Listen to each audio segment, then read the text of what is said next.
Okay, deep breath, everybody. Race 3, it's the aggregate of races 1 and 2, and that means an all-Ford Falcon front row. Jack Elsgood and Leighton Cranbrook to square off. What a battle that is going to be. We saw how hard Leighton Cranbrook can drive and how much he wants it, but can he take it away?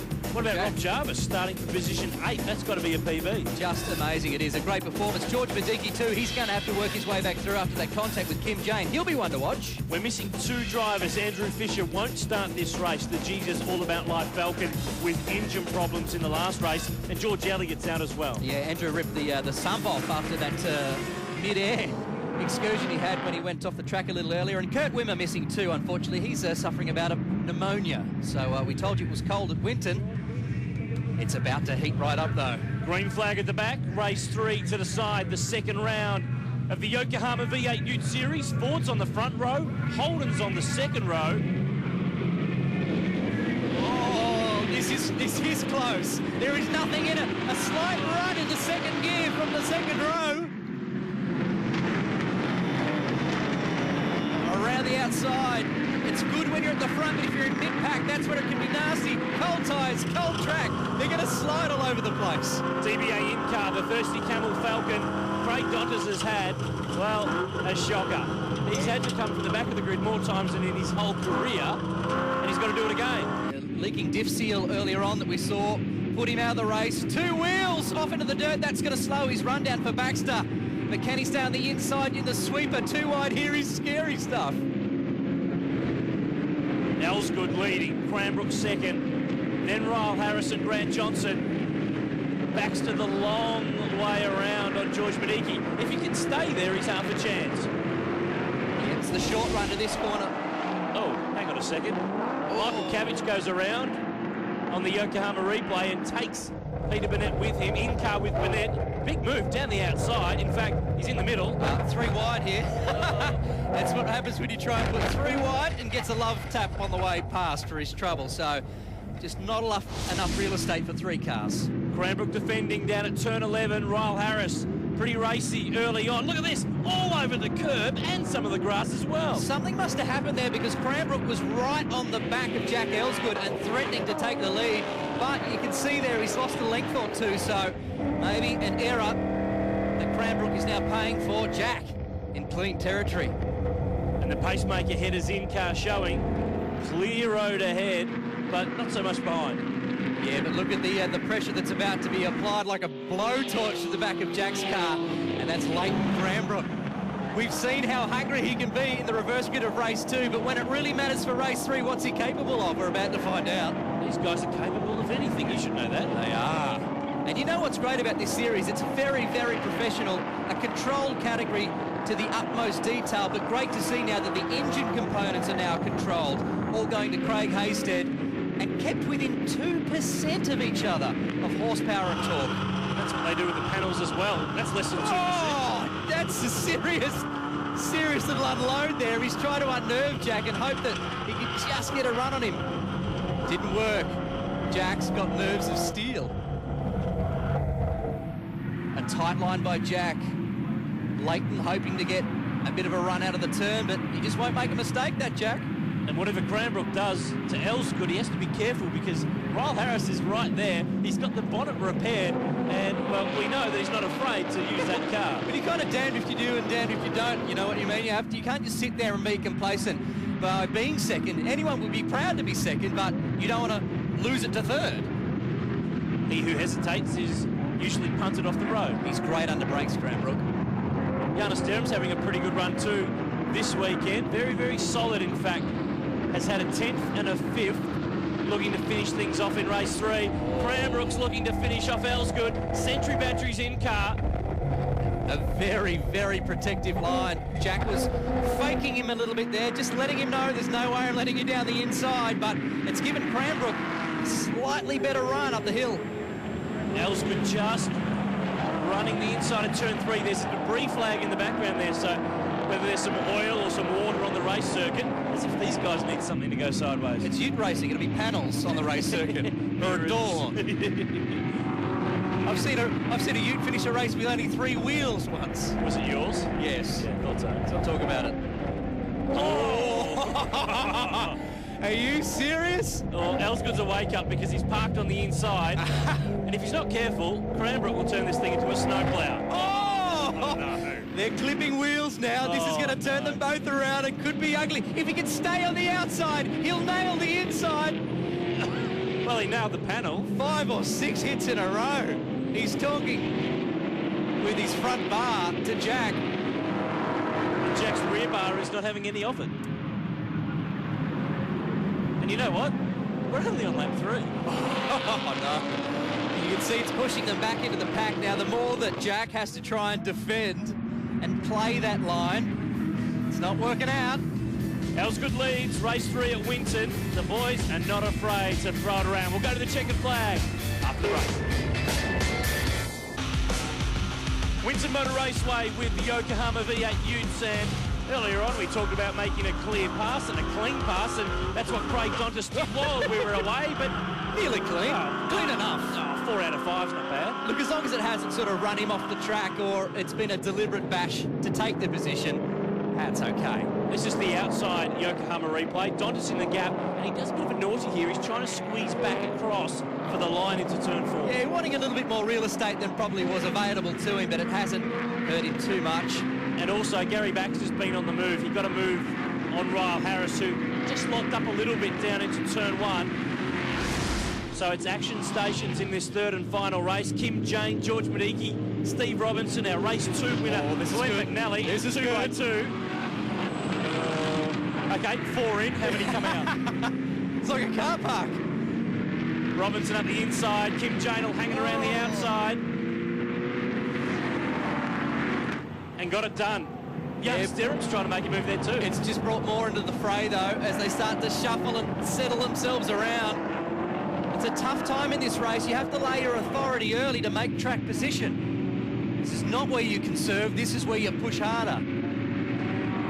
Conserve, Ute race. They don't go in the same sentence. What are you on about? I'm taking my Ute racing very seriously. George Mediki fighting back after that contact earlier on. McNally over the curb. Charlie Kovacs has got him under some fire. We're looking at the fight from 7th with Kim Jane right through to Charlie in 11th, who's actually got Brad Patton closing in there. So it's about to become a 6 or maybe a 7-car fight. And a hero of the category too, Charlie, over 60 years of age and driving like an angry teenager. It's good to see. Down to turn 10. This is the newer section of this Winton Motor Raceway circuit. Extends it from its old length of 2 kilometres to 3.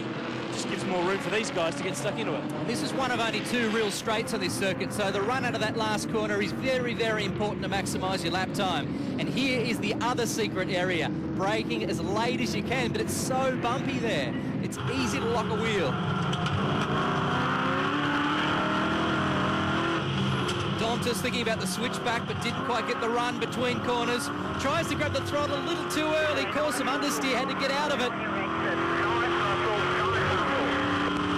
GBA in-car with Craig Dontis getting some encouragement from the crew on the radio. Again? Oh, no. Side by side. Glenn 3 wide. Glenn McNally will be the big winner here. Game on. Inside. Here comes Kovacs too. Oh. And it's one thing to get past, but you just know that there'll be 5 other lunatics lining up trying to fill the gap. And down the inside, dropping a wheel off side by side. Is that Kovacs? Sure is. You couldn't do wilder moves if you had radio-controlled cars, could you? Well, probably not, but that's Ryle Harris. Yeah. And McNally passed him really, really easily, and now they're actually all going to line up and head right on past. So something going on here for him. I wonder whether this is a repeat of what happened earlier in the week. And remember, he said he had an overheating problem. So maybe being back in the traffic, it's sucking a bit of his power. Gary Carson with the armour all in car. That didn't happen. What was that? I think that was the sump. Hope it didn't come back through the engine. Oh, Harrison, big drama. Yeah.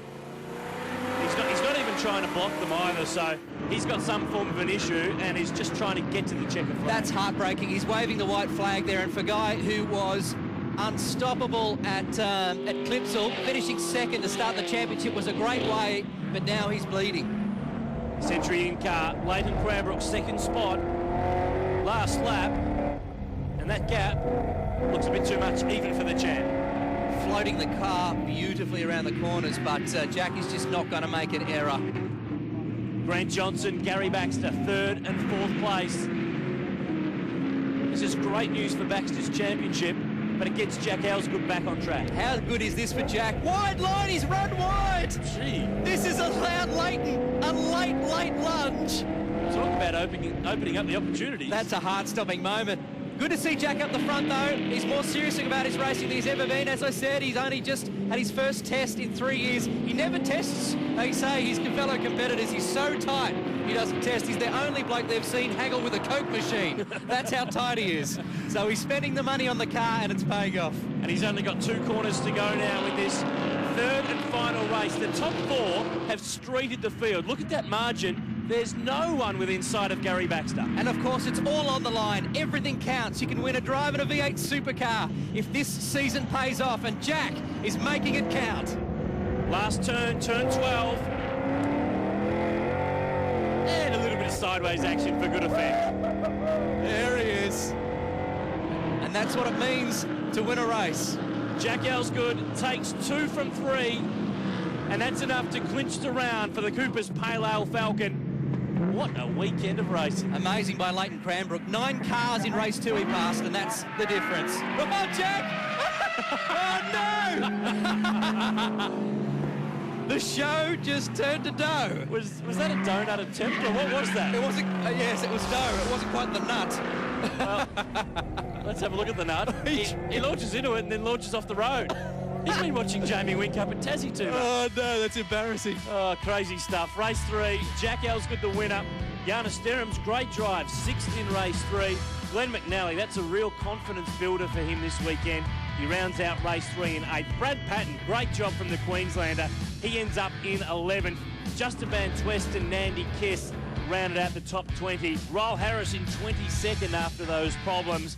But the winner twice this weekend is Jack Aylesgood. Look, the weekend was a great weekend. Went in well prepared, and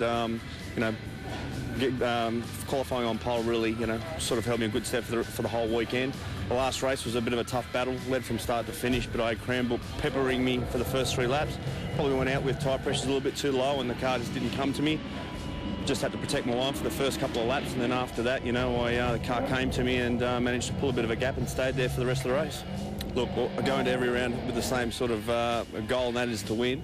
As far as the overall championship, I've just been told I'm now second in the championship, a point behind Gary Baxter.